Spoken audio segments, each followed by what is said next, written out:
Hello friends, आप सभी का मिशन वन वे चैनल में स्वागत है। दोस्तों, आज हम लोग बीएड फर्स्ट ईयर या फर्स्ट सेमेस्टर में हम लोग समझेंगे कंटेम्पोररी इंडियन एजुकेशन पेपर में देखेंगे कि शिक्षा में समानता के अवसर में अनुच्छेद 28, 29, 350 और 351 और उनके मुद्दे।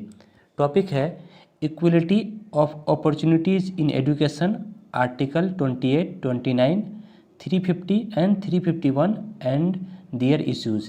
ये आज हम लोग का टॉपिक है, जिसमें हम लोग ये समझेंगे कि शिक्षा में समानता के अवसर में अनुच्छेद 28 और अनुच्छेद 29, 350 और 351 में क्या कहा गया है, जिसमें शिक्षा से संबंधित समानता में कौन से अवसर से संबंधित किस प्रकार से मुद्दे उसमें दिए गए हैं। ये आज हम लोग का टॉपिक है, जो कंटेम्पोररी इंडियन एजुकेशन पेपर का है, पेपर 2 का है। ठीक है, तो आइए शुरू करते हैं। सबसे पहले हम लोग समझते हैं इसका, हम लोग सबसे पहले प्रस्तावना देखेंगे, यानी इंट्रोडक्शन को देखते हैं। ठीक है,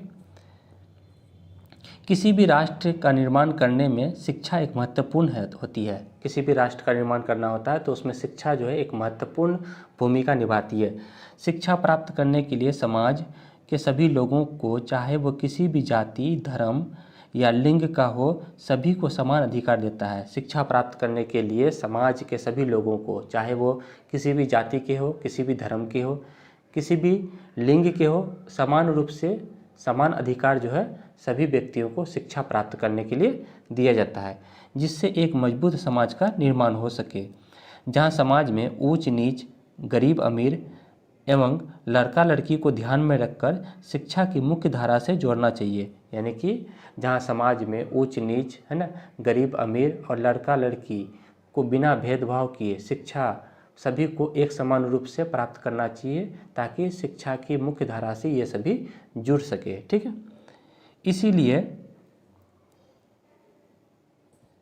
शिक्षा की महत्ता को ध्यान में रखकर शिक्षा में समानता के अवसर उपलब्ध कराने के लिए कई सारे अनुच्छेद लाए गए हैं। इसलिए शिक्षा में समानता बनाए रखने के लिए, उसकी उपलब्धि सभी को पहुँचे, इसके लिए जो है कई सारे अनुच्छेद बनाए गए हैं, यानी कई सारे आर्टिकल बनाए गए हैं, जहां इन अनुच्छेदों में शिक्षा में समानता का अधिकार दिया जाता है। जहां इन अनुच्छेदों में शिक्षा में समानता का अधिकार सभी को दिया जाता है, ताकि सभी को शिक्षा समान रूप से मिल सके, जो कि उनका वह अधिकार होता है, जो कि उनका वो क्या होता है, अधिकार होता है। इन अनुच्छेद को हम लोग पढ़ेंगे कि इन अनुच्छेदों में किस प्रकार से शिक्षा का अधिकार का जो है वर्णन समानता के अनुसार किया गया है। ठीक है, नेक्स्ट हम हेडलाइन है कि शिक्षा में समानता के अवसर, equality of opportunity in education.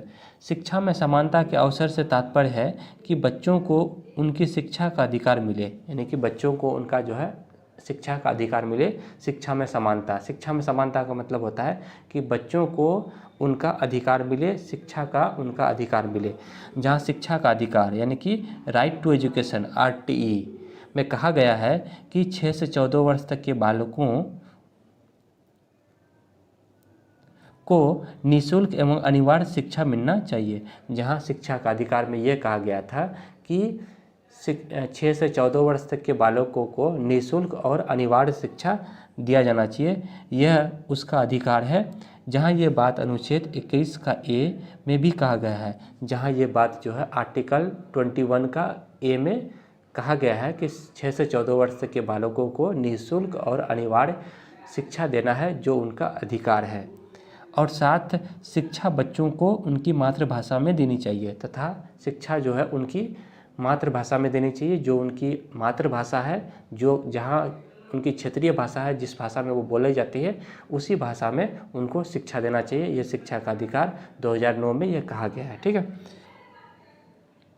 आगे है कि विद्यालय में प्रत्येक छात्र को समान संस्थान और अवसर मिलना चाहिए, यानी प्रत्येक विद्यालय में है ना, छात्र का समान संसाधन, उसको सभी प्रकार के संसाधन मिले, सभी प्रकार के अवसर मिले। विद्यालय में सभी विद्यार्थियों को समान रूप से देखना चाहिए, चाहे वो किसी भी ऊंच नीच, अमीर गरीब लड़का लड़की को ध्यान में रखकर नहीं करनी चाहिए। सभी विद्यालय में एक समान ड्रेस उपलब्ध होना चाहिए, यानी कि समान विद्यार्थियों को, सभी विद्यार्थियों को, है ना, बिना भेदभाव किए समान रूप से उन्हें शिक्षा मिलनी चाहिए। विद्यालय में एक समान रूप से ड्रेस सभी विद्यार्थियों को मिलना चाहिए, ताकि उसमें अमीर गरीब का पता नहीं चलता है। ठीक है, तो ये हम लोग का देखिए इसमें आगे पॉइंट है कि शिक्षा में समानता के अवसर के अनुच्छेद एवं उनके मुद्दे, equality of opportunities in education and their issues. कौन कौन से अनुच्छेद बनाए गए हैं इसको हम लोग देखते हैं। ठीक है, 1 नंबर में है अनुच्छेद 28। अनुच्छेद 28 क्या कहता है? शिक्षा संस्थानों में धार्मिक शिक्षा संबंधी उपखंड 3 जोड़ा गया है। 28 का पहला, राजकीय शिक्षण संस्थानों में कोई धार्मिक शिक्षा नहीं देनी चाहिए। 28 का 1 कहा गया है कि जो भी राज्य के अधीन जहाँ भी शिक्षण कराई जाती है उसमें कोई धार्मिक शिक्षा नहीं दिया जाएगा। ये अनुच्छेद 28 का 1 कहता है। 28 का 2 कहता है अनुच्छेद कि अनुच्छेद 28(1) की बात ऐसी संस्था के लागू नहीं होगी जो राज्य के अधीन हो, लेकिन यदि संस्था किसी ऐसे ट्रस्ट द्वारा चल रही है तो इन संस्थानों में धार्मिक शिक्षा देना आवश्यक है। देखिए अनुच्छेद 28 क्या कहता है? अनुच्छेद 28 ये कहता है कि 28 का 1 उसके लिए लागू नहीं होगा जो राज्य के अधीन तो है ही, उसके साथ ही कोई ट्रस्ट पे चलता हो। यदि कोई शिक्षण संस्थान अगर ट्रस्ट पे चलता है और राज्य के अधीन है तो वो धार्मिक शिक्षा देने से उन्हें नहीं रोका जा सकता है। ठीक है, ये अनुच्छेद 28 का 2 कहता है। इसी में अनुच्छेद 28 का 3 कहता है कि व्यक्ति की स्वीकृति के बिना जबरदस्ती धार्मिक शिक्षा देना पर रोक है। यानी कोई भी व्यक्ति यदि उनकी स्वीकृति नहीं है तो उन्हें बिना जबरदस्ती किए उन्हें धार्मिक शिक्षा उन्हें नहीं देना है, उन पर वो रोक है। यह अनुच्छेद 28 का 3 कहता है। ठीक है, चलिए आगे देखते हैं। अब है अनुच्छेद 28 का पहला, 29 का पहला है। ठीक है, 29 का पहला, भारत के राज्य क्षेत्र अथवा किसी भी भाग में रहने वाले नागरिकों को अपनी विशेष भाषा संस्कृति है उन्हें बनाए रखने का अधिकार है। यानी 29 का पहला कहता है कि कोई भी राज्य है या उस पर रहने वाले लोग या नागरिक है जो अपनी विशेष भाषा संस्कृति के है, उन्हें वो अपनी भाषा को बनाए रख सकता है, उन्हें वो अधिकार है। इसी में अनुच्छेद 29 का 2 कहता है कि राज्य से सहायता प्राप्त करने वाले संस्था में किसी नागरिक को धर्म, प्रजाति, भाषा या उनसे संबंधित किसी भी आधार पर प्रवेश देने से नहीं रोका जा सकता है।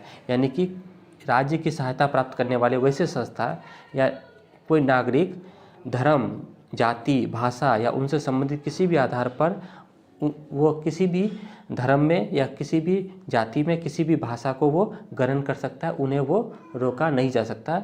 ये अनुच्छेद 29 का दूसरा कहता है। ठीक है, आगे है अनुच्छेद 350।